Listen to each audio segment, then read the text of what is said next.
在波澜壮阔的三国时代，涌现出无数英雄豪杰，其中赵云、赵子龙凭独特魅力跨越历史与文学的分野，成为近乎完美的武将符号。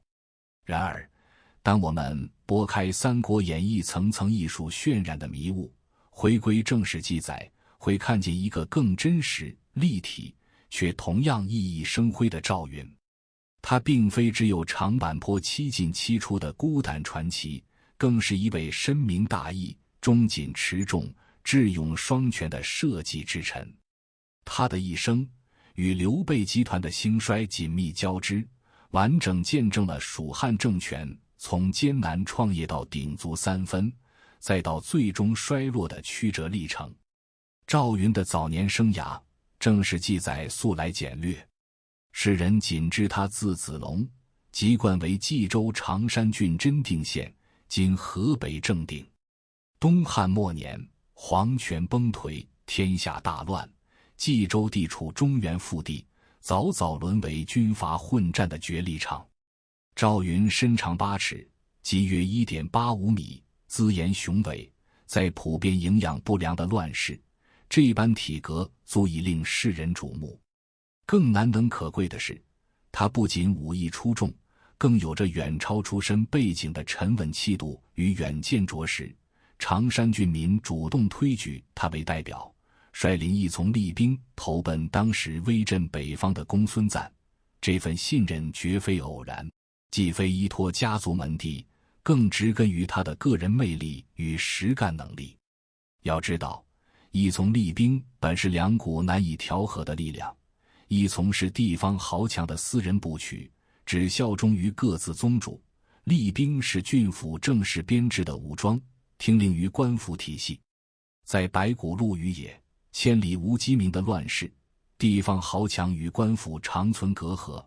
而赵云能同时统合这两派力量，赢得双方认可，甚至带着他们共投外主，这份统筹能力与公信力，足以印证他在当地兼具过硬的军事才能与广泛的社会号召力。带着这支融合了豪强部曲与官府厉兵的队伍，赵云顺利抵达公孙瓒军中。此时，这位以白马义从名震北方的军阀，正与袁绍激烈争夺冀州霸权。见赵云来自已被袁绍势力渗透的冀州，公孙瓒语气中带着几分嘲讽的质问：“听说冀州人都争相归附袁绍，你为何偏偏迷途知返？”面对着暗藏试探的诘问，赵云神色从容，字字铿锵地回应：“天下大乱，尚无明主，百姓深陷倒悬之苦。我军百姓商议后，决定追随施行仁政之人，并非轻视袁绍而偏爱将军您。”这番话不仅尽显不卑不亢的气度，更首次亮出了他一生坚守的政治底色。乱世之中，他追随的从不是某个军阀的名号，而是仁政的实质。这种超越个人私利的追求，此后变成了贯穿赵云职业生涯的精神主线。不过，赵云投奔公孙瓒后的实战经历，与《三国演义》虚构的盘河之战并无关联。据《三国志·裴松之著引云别传》记载，公孙瓒派青州刺史田楷与袁绍争夺山东之地时，已被表为别部司马的刘备奉命随军出征。也正是在这次军事行动中，赵云开始追随刘备，并担任了其主旗的职务。这一职务正是在这段经历中正式确立的。也正是在公孙瓒的军营里，赵云与刘备的人生轨迹首次深度交织。彼时的刘备虽势力单薄，却胸怀兴复汉室的大志，仁德之名已在小范围内传开，两人一见如故，很快便结下深厚情谊。这份羁绊也为赵云日后的人生转折埋下了伏笔。约在公元191至192年间，赵云因兄长去世需回乡奔丧，不得不向公孙瓒请辞。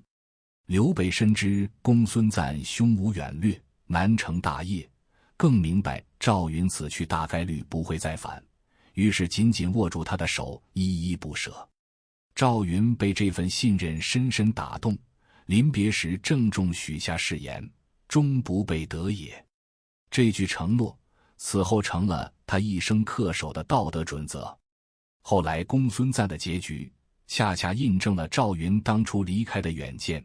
他困守易京后，因猜忌贤才，重用奸佞，最终众叛亲离，于公元199年自焚身亡。赵云的离开从不是单纯的弃主，而是对仁政所在信念的坚守。他不愿为无德之主消耗，更在等待真正值得托付的理想。此后数年，赵云在故乡守丧期间，始终密切关注天下局势，而刘备则经历了徐州之败，被迫辗转依附曹操、袁绍，处境愈发艰难。直到公元200年，当刘备在邺城赞赴袁绍时，赵云毅然起身前往投奔。两人重逢后彻夜长谈，甚至同床眠卧，这份超越普通同僚的亲近，足见彼此信任之深。刘备当即秘密托付赵云招募士兵，他最终募集了数百人，对外指称是左将军刘备的部曲，竟能在袁绍的眼皮底下瞒天过海。这一举动既凸显了刘备对赵云的绝对信任，更展现出赵云出色的组织能力与保密意识。正是这次重逢，标志着赵云正式成为刘备集团的核心成员，也开启了他追随刘备颠沛必于世、造次必于世的职业生涯。加入刘备集团后，赵云很快便承担起关键职责，刘备再次任命他为主骑。不过，鉴于当时刘备兵力单薄，骑兵更是稀缺，这个职位并非统领大规模骑兵部队，而是担任刘备的亲卫骑兵队长，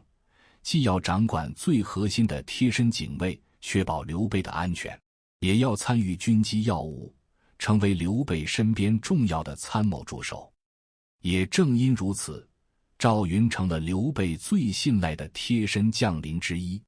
在接下来数年刘备颠沛流离的岁月里，无论局势多么危急，赵云始终不离不弃，忠诚地护卫在他左右。公元201年，刘备被曹操击败，被迫南下投奔荆州牧刘表，最终在新野屯兵立足。赵云也随之来到这片即将掀起三国风云的土地。在荆州相对安定的7、8年间，刘备终于得以喘息。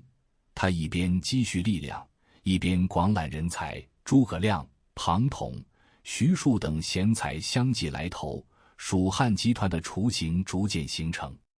而赵云作为最早追随刘备的核心旧部，虽史书中对这段平静时期的记载寥寥，但其在集团中的地位与作用却不言而喻。他既是刘备身边的定心石，也是新老成员间的纽带，守护着这个尚在成长的团队，等待着属于他们的机遇。这份平静并未持续太久，一场足以撼动刘备集团根基的考验，在公元208年骤然降临。这一年，曹操亲率大军南征荆州，刘表病逝后，其子刘琮未做任何抵抗，便献州投降。仓促之间，刘备被迫从樊城南撤，为护佑追随他的10余万荆州市民，行军速度被拖至日行仅10余里。这般带着百姓撤退的人局，却也给了曹军追击的机会。曹操当即抽调麾下最精锐的虎豹骑5000人，这支由100人都中选拔的劲旅，曾凭疾袭斩杀袁谭，大破乌桓，堪称当时天下最迅猛的突击力量。他们以1日1夜奔行300里的惊人速度，最终在当阳长坂坡追上了刘备大军。混乱瞬间爆发，一场惨烈的溃败无可避免。危急关头，刘备为保主力脱身，不得不丢下妻子和孩子，而赵云的选择却与逃生的人流背道而驰。三国志·赵云传》用19个字铭刻了这个传奇时刻：云深抱若子，即后主也；保护甘夫人，即后主母也，皆得免难寥寥数字，记载下这段震撼的史实。没有《三国演义》中7进7出的戏剧化渲染，这份以一人护二命的真实更显其难。他怀抱尚在襁褓的刘禅，侧身护卫着甘夫人，在铁甲奔流、刀剑交错的曹军阵中开辟生路，最终带着二人安全脱险。这份在绝境中不必死、不背弃的坚守，彻底奠定了赵云忠勇无双的历史底色。裴松之著引的《云别传》更补充了一段凸显信任与信誉的细节。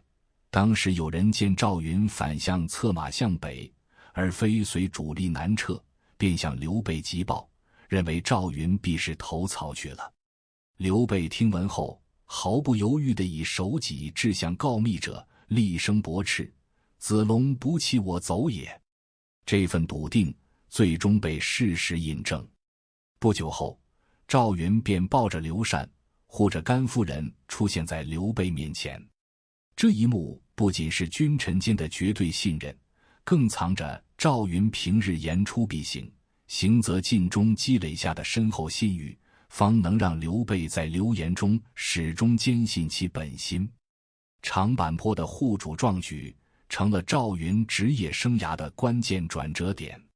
刘备感念其功，当即提拔他为衙门将军，这一官职为刘备首创，不同于汉代常规军职，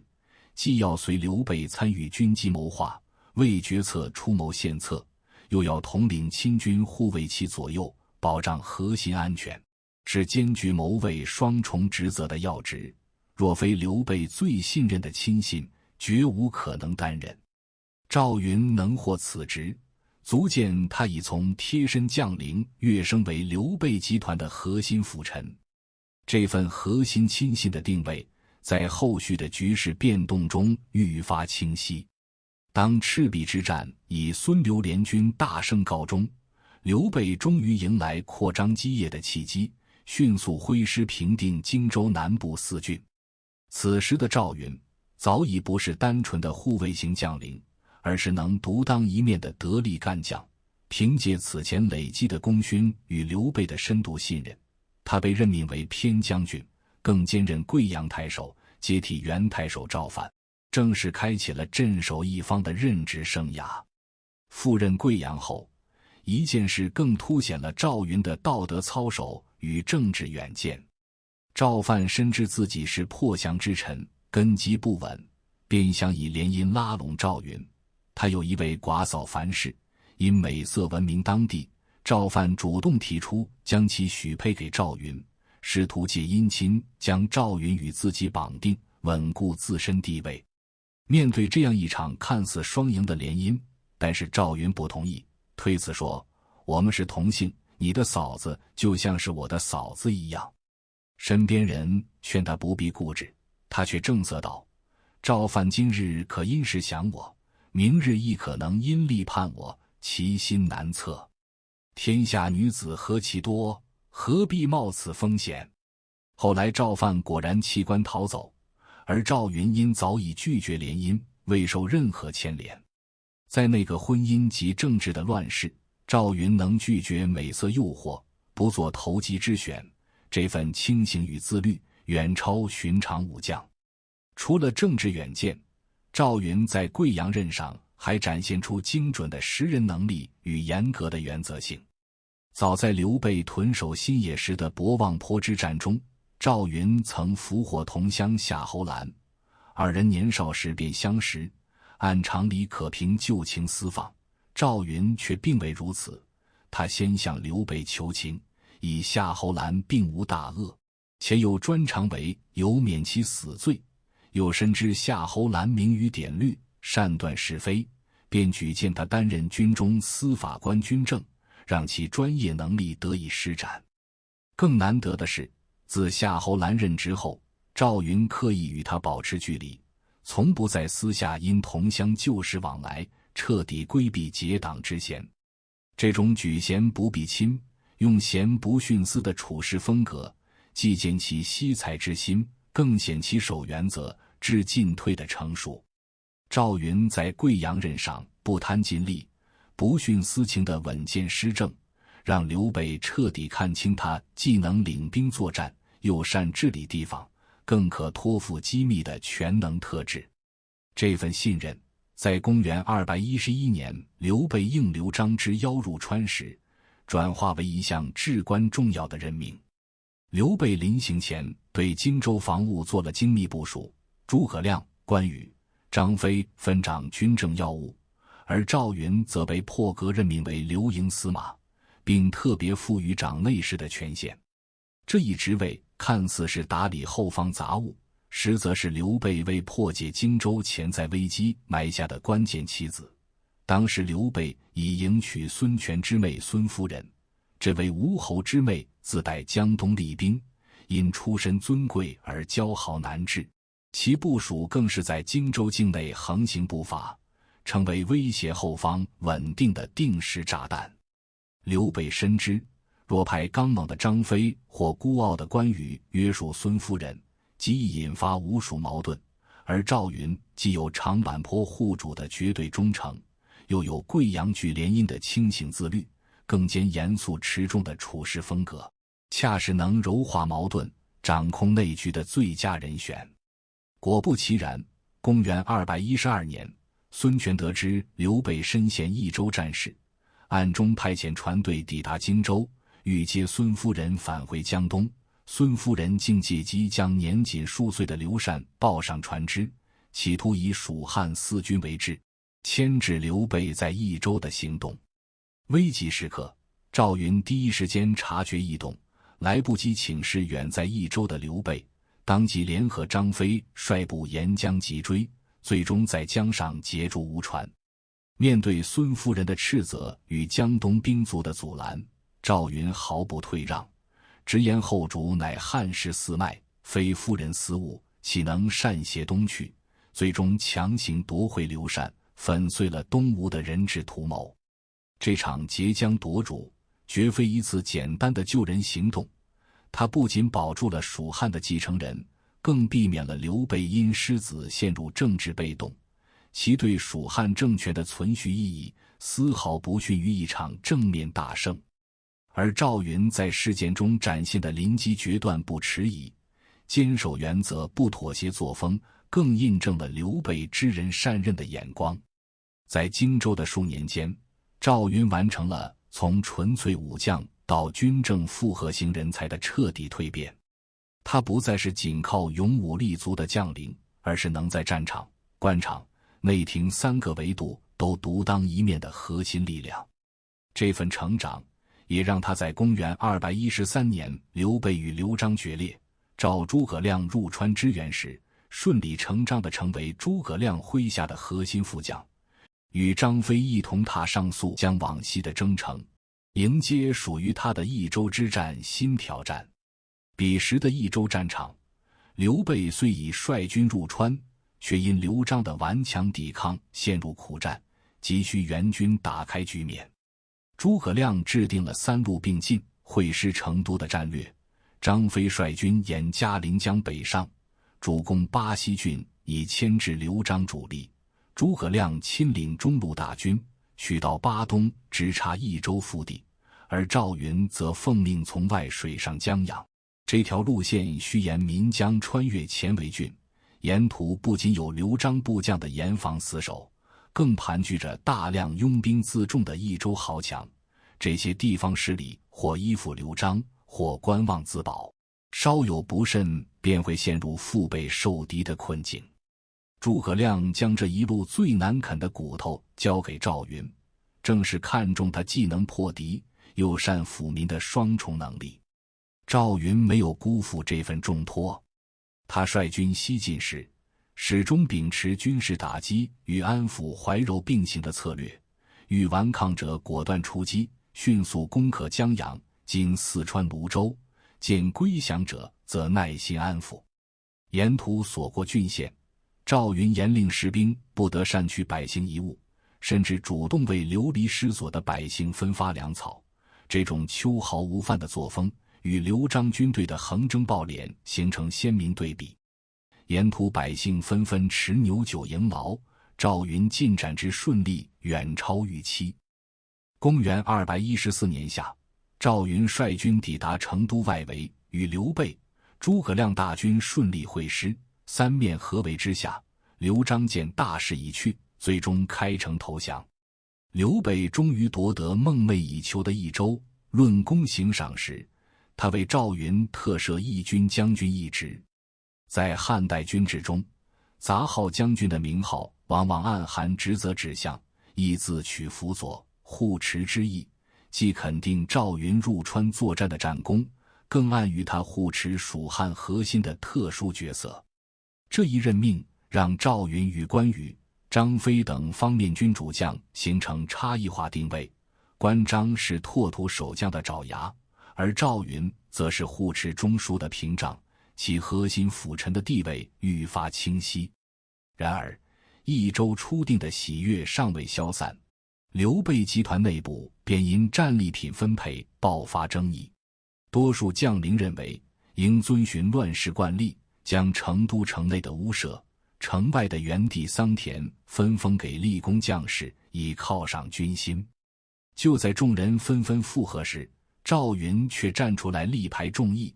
他以霍去病匈奴未灭，无以家为的典故开篇，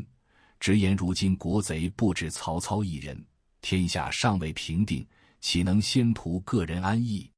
益州百姓刚遭战火，家园残破，若将田宅分赐诸将，百姓无以为生，必生怨恨。不如将田宅悉数归还百姓，让他们安居副业，待民生恢复后，再征调兵役，收取赋税，如此方能真正赢得益州民心，为刘备扎根蜀地奠定根基。这番话看似逆众议而行，实则藏着深刻的治理智慧。曹操在冀州平定后，采用高压收编豪强部曲的方式整合资源，虽短期见效，却埋下豪强叛乱不断的隐患。而赵云主张的还田于民，是用柔性治理化解征服者与被征服者的矛盾，既避免激化益州本地势力的敌意，又能通过民生恢复激活蜀地的经济潜力。刘备当即采纳这一建议，此后仅2年时间，成都周边便重现农桑复苏、市井繁荣的景象，益州豪强的叛乱也迅速平息。赵云的这一谏言早已超越武将谈兵的局限，尽显社稷之臣的战略眼光。他看到的不是一时的军心犒赏，而是在蜀地的100年基业。益州的民生刚因赵云还田于民的谏言渐归安定，刘备与曹魏2大集团的战略决战便已在汉中盆地悄然酝酿。赵云并未因益州的暂时安稳而懈怠，他很快将精力转向军事准备。公元217年，汉中之战正式打响。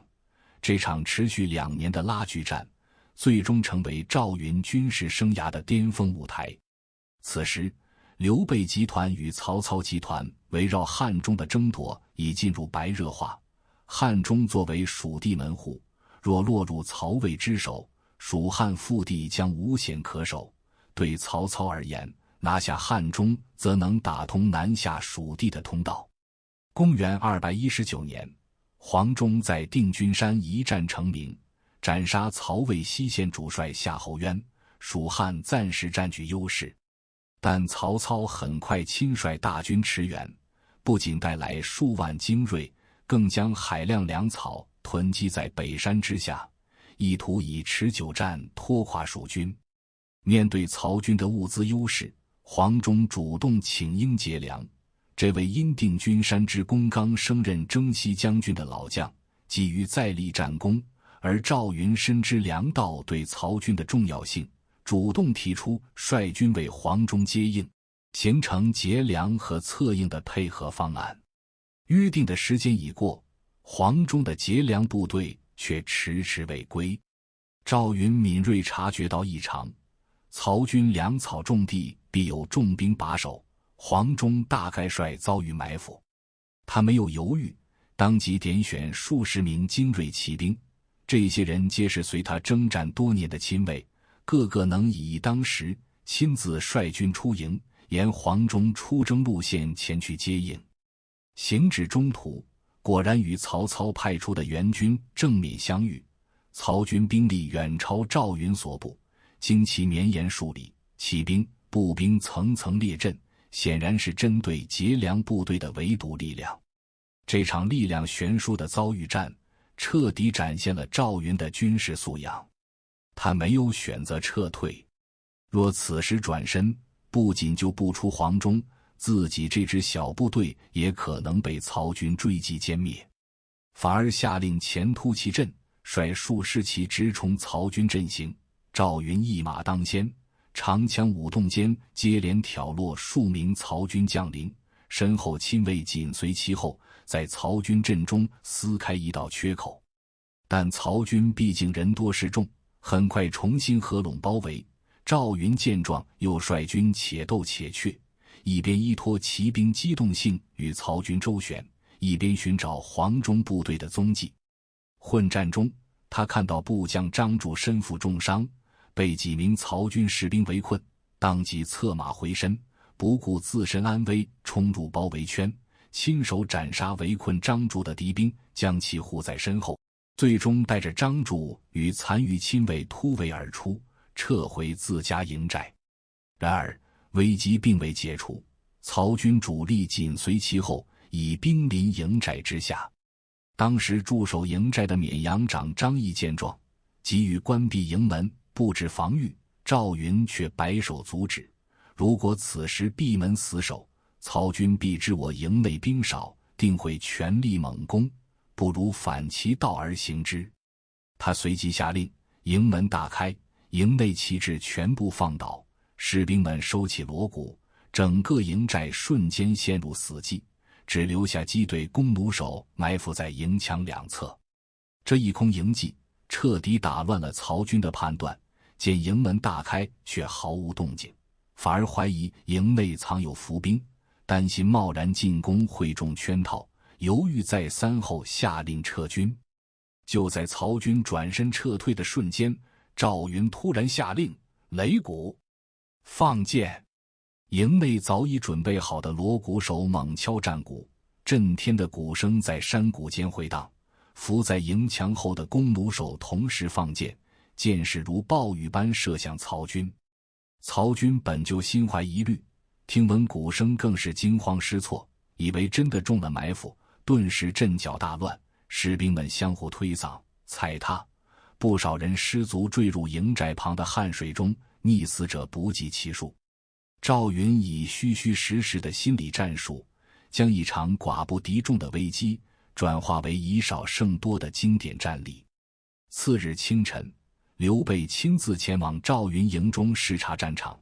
只见营外曹军遗留的兵器、盔甲散落一地，汉水岸边仍漂浮着曹军士兵的尸体，昨日激战的痕迹仍触目惊心。刘备抚着营墙，对身边的文武官员感叹道：“子龙一身都是胆也。”为表彰赵云的功绩，他当场下令举办庆功宴，君臣作乐饮宴直到黄昏，军中将士从此自发尊称赵云为虎威将军。这一称号并非官方任命，而是士兵们对赵云最真挚的敬佩。汉水之战的意义远不止击退曹军那么简单，他不仅挫败了曹操夺回汉中的企图，更彻底动摇了曹军的军心。此后，曹军虽仍在汉中停留数月，却始终不敢再与蜀军正面交锋，最终不得不下令撤军，刘备得以彻底占据汉中。而赵云在这场战役中展现的临危不乱的胆识、灵活多变的战术和舍身救友的义气，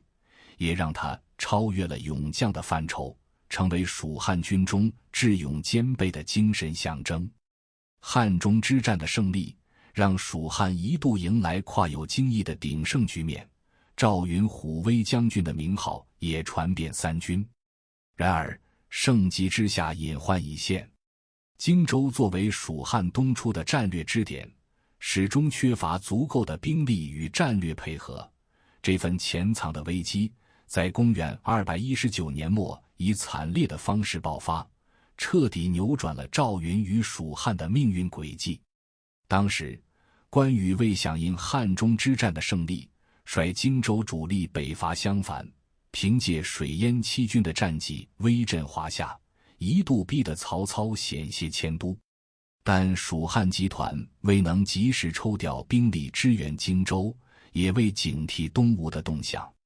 孙权暗中联合曹操，派吕蒙、白衣渡江偷袭荆州后方，守将糜芳、傅士仁不战而降，荆州转瞬易手。关羽腹背受敌，最终兵败麦城，于公元220年初被杀。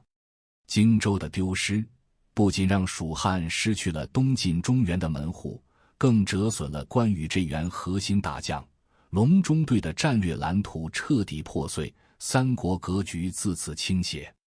公元221年，刘备在成都称帝，而称帝大典的喜庆尚未消散，刘备便把为关羽报仇、夺回荆州列为首要目标，决意倾尽益州精锐，东征孙权。此时蜀汉群臣深知，吴蜀交战只会让曹魏渔翁得利，多数人私下反对，却因畏惧刘备的怒火不敢直言。当时劝谏者中，秦密以天时不利为由直言进谏，这番逆耳忠言触怒了正被复仇情绪裹挟的刘备，最终被下诏入狱，险些丧命。就在朝堂一片沉默时，赵云再次挺身而出，以元老旧臣的身份献上了一篇逻辑缜密、直指核心的谏言：国贼本是曹操，而非孙权。若能先灭曹魏，东吴自会臣服。如今曹操虽死，其子曹丕却篡汉称帝，正是顺应天下民心、早图关中的时机。我军占据河渭上游，北上讨伐逆贼，关东义士定会携带粮草，驱策战马迎接王师。若此时搁置曹魏，先与东吴交战，一旦战事开启，便难以收场，这绝非上策。赵云的谏言绝非反对用兵的消极劝阻，而是紧扣兴复汉室这一蜀汉立国根本的战略规划。他没有空谈天时，而是清晰划分了主要敌人与次要敌人，提出先伐魏后扶吴的递进策略。这既符合隆中对的初衷，也避开了蜀汉两线作战的短板。相较于秦密的直言犯上，赵云的谏言更具建设性，也更能触动刘备的帝王雄心。但此时的刘备早已被关羽之死的仇恨与荆州丢失的不甘冲昏头脑，不仅拒绝采纳，反而刻意疏远赵云。他没有让赵云随驾东征，仅任命其为江州都督，镇守益州东部的门户江州（今重庆），负责后方接应。江州虽地处益州与荆州的咽喉要道，是东征大军的后勤枢纽与退路保障，却终究是后线而非前线。这份任命既藏着刘备对赵云谏言的不满，也暗含着对其能力的依赖。他知道，唯有赵云这样沉稳可靠的将领，才能守住自己的退路。果不其然，公元222年夷陵之战爆发，刘备大军被陆逊火烧连营700里，精锐尽失，仓皇向西逃窜。就在吴军追击逼近永安（今重庆奉节），赵云率领江州守军及时赶到，不仅挡住了吴军的追击，还收拢了溃散的蜀军残部，稳定了前线局势。随后，他亲自护送狼狈不堪的刘备从永安返回成都，全程严密戒备。这份即便主上不听谏，仍尽心护其周全的忠诚，正是赵云一生的底色。公元223年，刘备在白帝城病逝，17岁的刘禅继位，诸葛亮以丞相之职辅政，蜀汉进入诸葛亮时代。作为追随刘备最早的元老之一，赵云不仅为因曾见祖伐吴被排挤，反而得到诸葛亮的重用。公元223年，他被任命为中护军、征南将军，封永昌亭侯，次年又迁升镇东将军。其中中护军一职尤为关键。在蜀汉军制中，这一职位不仅掌管皇宫禁军，负责皇帝的安全保卫，更主持全国武官的选拔与考核，相当于军队人事部长兼禁军统领。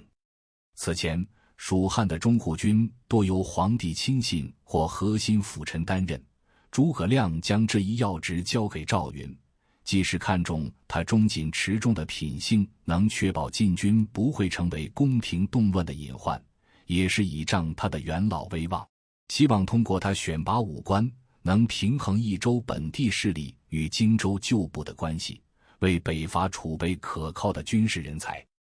公元225年，诸葛亮为消除北伐的后顾之忧，决定亲率大军南征孟获，平定南中叛乱。彼时朝中有人提议让赵云随军出征，借其虎威将军的名号震慑南中蛮族，但诸葛亮最终否决了这一建议。他深知成都作为蜀汉的政治经济中心，在大军南征期间更需绝对安全，而赵云既是禁军统领，又有镇东将军的威望，是留守后方的最佳人选。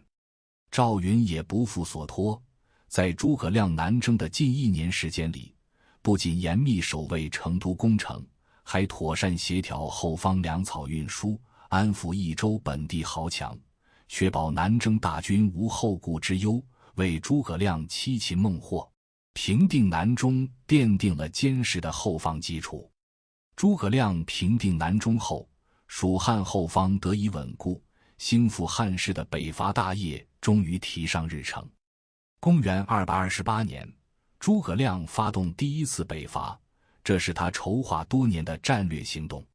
为实现出其不意夺陇右的目标，他将大军分为2路，形成主力攻坚和偏师诱敌的布局。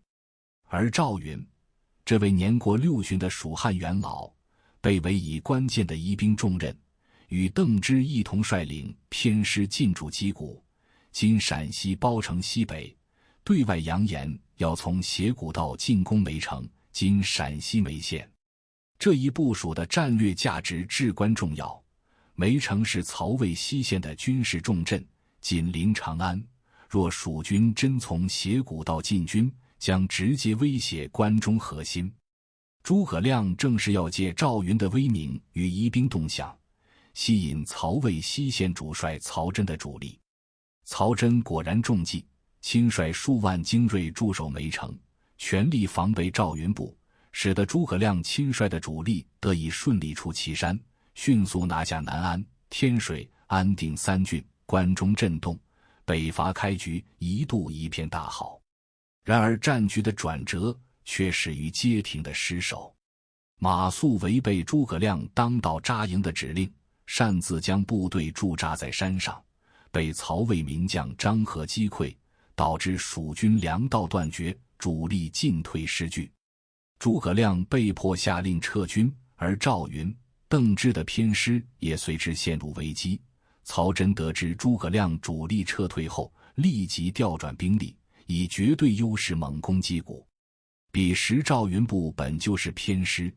兵力不足曹真的1/3，面对曹魏精锐的全力冲击，失利在所难免。但赵云的过人之处，恰在逆境中的掌控力。他没有像马谡那样慌乱溃逃，而是第一时间收拢部队，亲自率领精锐断后，依托击鼓的险要地形构筑临时防线。曹军虽攻势猛烈，却始终无法突破赵云的后卫部队。蜀军撤退时，军资、粮草、兵器竟略无所弃，士兵也无一人溃散。更难得的是，撤退途中清点物资时，发现仍有余卷，邓芝提议分赐给将士以安抚军心，赵云却坚决反对。此次北伐未能成功，本就是失利，何来赏赐之说？这些物资应全部存入府库，待10月冬赐时再按规制分发。诸葛亮得知此事后，感慨不已，特意召见赵云询问：街亭撤军时，兵将离散，混乱不堪，为何击鼓撤军能做到兵将不相失？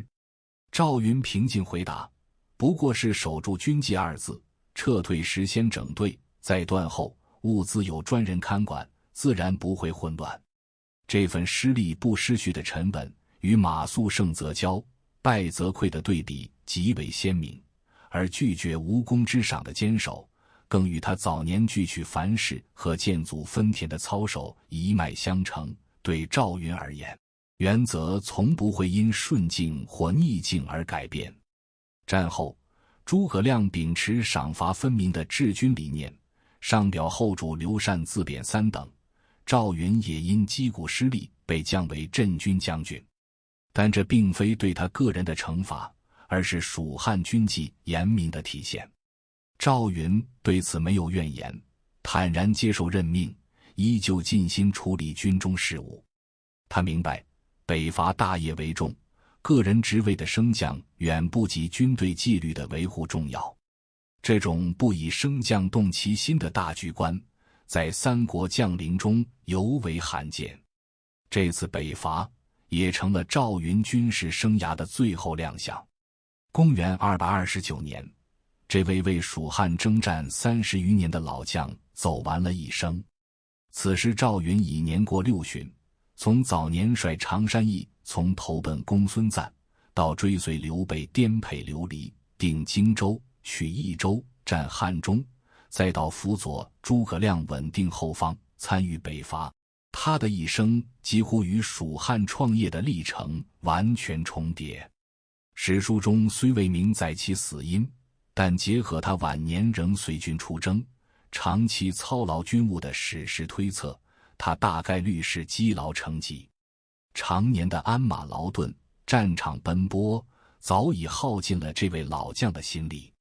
赵云的去世，不仅标志着蜀汉创业一代将领的又一次凋零，更让诸葛亮失去了一位可完全信赖的助手。无论是镇守后方、选拔武官，还是领兵作战，赵云永远是那个无需多言便能办妥一切的可靠之人。这份信任，此后再难有人替代。令人唏嘘的是，赵云去世后，蜀汉朝廷并未立即为他追赐谥号，这一空缺竟持续了30余年。直到公元261年，后主刘禅才下诏追谥赵云为顺平侯。诏书开篇便饱含感激，云昔从先帝，功绩记住，朕以右冲，涉途艰难，赖事忠顺，济于危险。这句话绝非空泛的客套。刘禅年幼时曾2次身陷绝境，一次是当阳长坂坡被弃于乱军之中，一次是孙夫人暗中欲挟其返回东吴时的截江危机。这2次生死关头，都是赵云舍命相护才让他得以脱险。他后来能安稳继位，背后藏着赵云数十年如一日的忠诚守护。大将军姜维等大臣议定谥号时，对赵云的评价更是精准。当阳之役，一贯金石，忠以位上，礼以后下。最终依据谥法，取柔贤词汇曰顺，执事有班曰平，克定祸乱曰平，定谥号为顺平。这一谥号堪称赵云一生的缩影。柔贤词汇使他进谏还益州田宅，护百姓秋毫无犯的人心；执事有班使他击鼓断后守纪律，中护军选官公正的严谨；克定祸乱使他汉水空迎退曹军，长坂坡护主突围的勇毅。顺平之时不同于时人以战功为核心的褒奖，而是对一种完整人格的肯定。赵云从来不是单纯的武将，更是一位兼具仁义礼智信的社稷之臣。赵云的家风也在其子嗣身上得到了延续。长子赵统继承了父亲的爵位，官至虎贲中郎都、行领军，这一职位掌管皇宫宿卫，延续了赵云护卫核心的职责。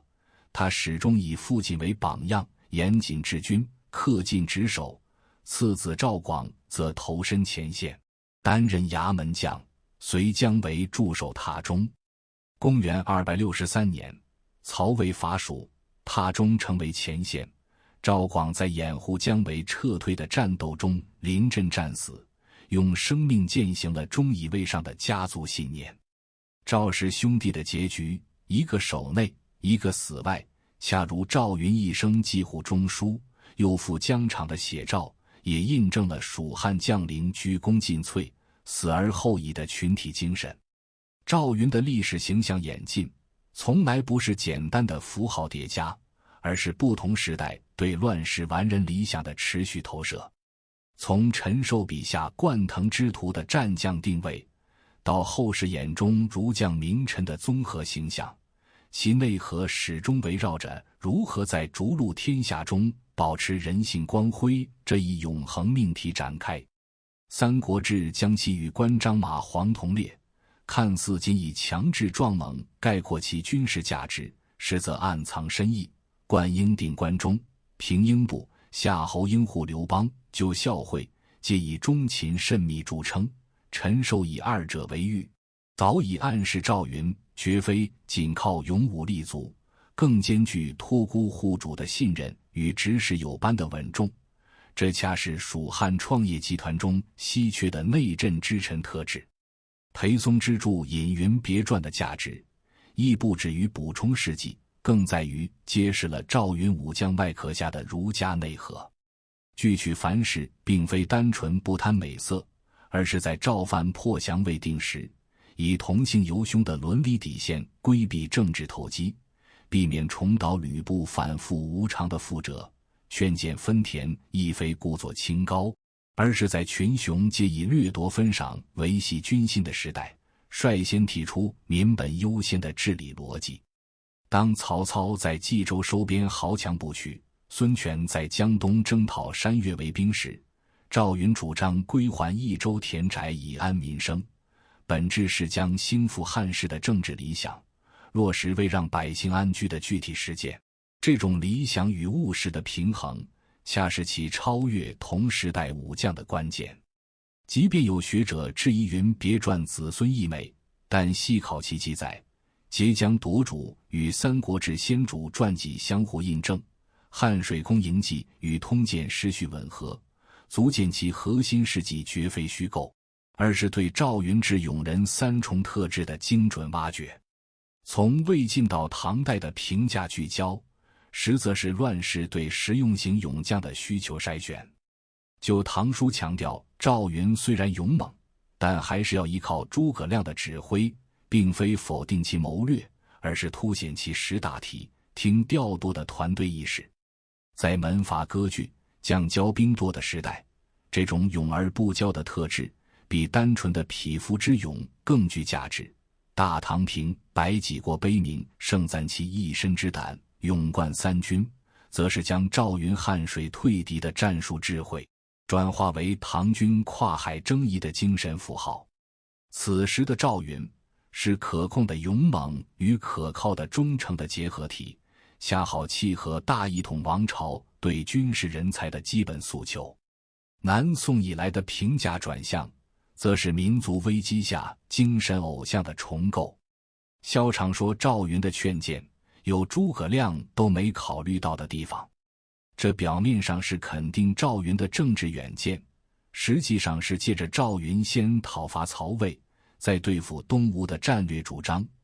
暗中讽刺南宋在江南一带苟且偷安的国策。王夫之将伐吴之剑誉为西蜀第一正声，更跳出历史细节，直指乱世中战略定力的珍贵。当刘备被关羽之仇冲昏头脑，诸葛亮因连吴抗曹立场不变强健时，赵云以国贼是魏非吴的直言，坚守兴复汉室的核心目标。这种不因私怨废公义的清醒，在南宋士大夫眼中恰是力排众议、恢复中原的精神原型。此时的赵云已从历史人物升华为道德标杆，其评价深度与时代焦虑直接挂钩。明代对赵云大臣菊亮的推崇，则是新学思潮下人格理想的投射。李贤称其有古大臣之风，将赵云据联姻、此赏赐的行为纳入知行合一的儒学框架。他拒绝赵范联姻，视之伦理而不投机，推辞诸葛亮分卷，视之军败而不想无功之路。这种言行一致的品格，恰是明代士大夫对抗程朱理学僵化的精神寄托。王复礼胆欲大而心欲小，志欲远而行欲放的总结，更精准捕捉到赵云人格的辩证性。汉水空盈显其胆大，击鼓断后显其心小，劝谏分田显其志远，拒取凡事显其行方。这种刚柔并济的特质，完美契合了传统儒学对君子的定义。清代学者的系统论证，进一步将赵云纳入历史反思的维度。恭维为赵云，目为虎将，鸣不平，实则是批判后世对武将的刻板认知。当关羽以刚而自矜腐败，张飞以暴而无恩遇刺时，赵云柔贤慈惠的治理能力与执事有班的行政素养，本应是武将转型名臣的典范，却因不善争功的性格被低估。卢弼对比关羽强取其一路期与赵云拒取凡事，则从伦理学角度揭示了勇的层次差异。关羽之勇是势利而骄的血气之勇，赵云之勇是守义而刚的君子之勇。这种对比本质是对乱世英雄评价标准的重构，不再以战功大小论高低，而以人格完整定优劣。近代以来的研究更将赵云置于蜀汉权力结构的宏观视角下审视。易中天指出其义军将军的特殊定位，实则点破了刘备的用人智慧。关羽掌外镇兵权，张飞镇战略要地，而赵云掌领禁军，主导武官选拔，是刘备内廷心腹的角色。这种外有关张，内有赵云的布局，既平衡了武将集团的权力，又确保了核心层的稳定。赵云位卑而权重的特殊性，恰是蜀汉以小博大政权中信任纽带的体现。张大可极致信任永德于一身的评价，虽看似理想化，却精准概括了赵云的历史独特性。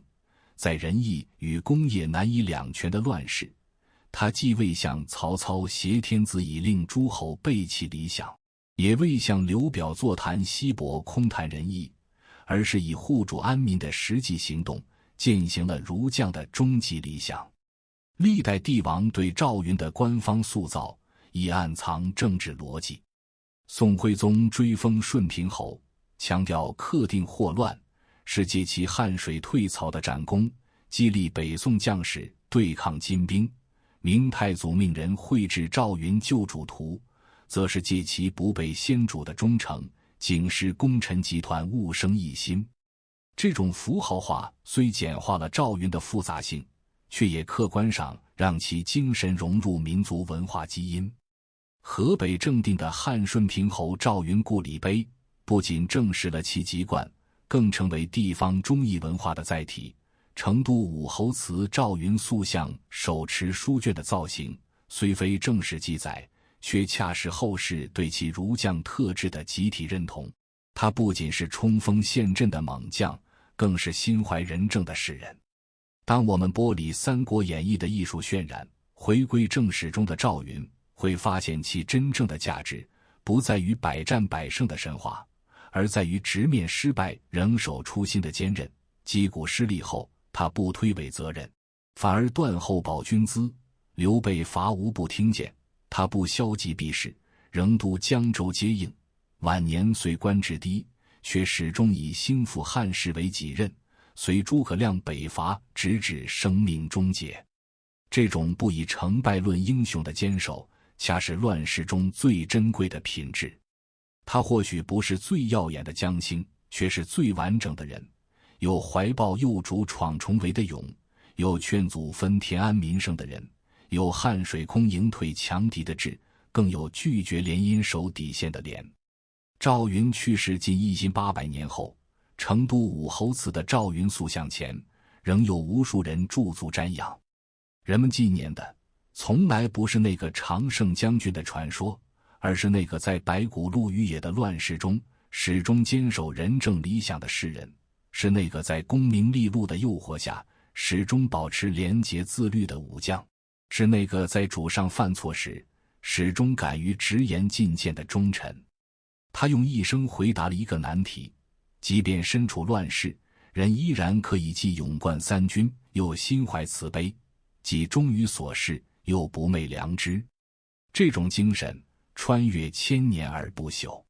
当我们在现代社会面临利益与道义的抉择时，赵云拒取凡事的坚守仍具启示；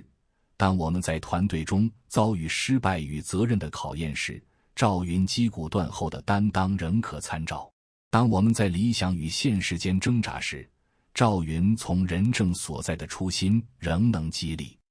这便是赵云留给后世最宝贵的遗产。这不是一段段传奇故事，而是一种在不完美的世界里做一个完整的人的可能性。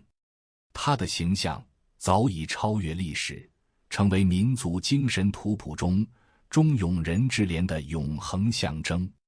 历史从未远去，它在声音中回荡。我是深入历史，我们下期再见。